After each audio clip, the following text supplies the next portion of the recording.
tên, ngày, phân biệt a, á,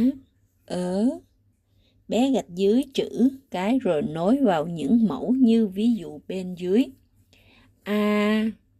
á, ớ, cá,ត្រី ấm, bánh,ឬcầm xíu, trăng,ព្រះច័ន្ទ khăn, cành sáng, lá,ស្លឹក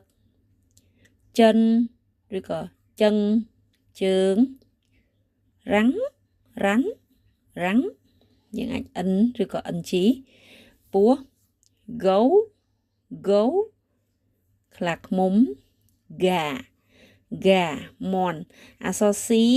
យើងប្រើបញ្ចេញសំឡេងគឺ ក អក្សរ G យើងបញ្ចេញសំឡេងជា g, cá, gà.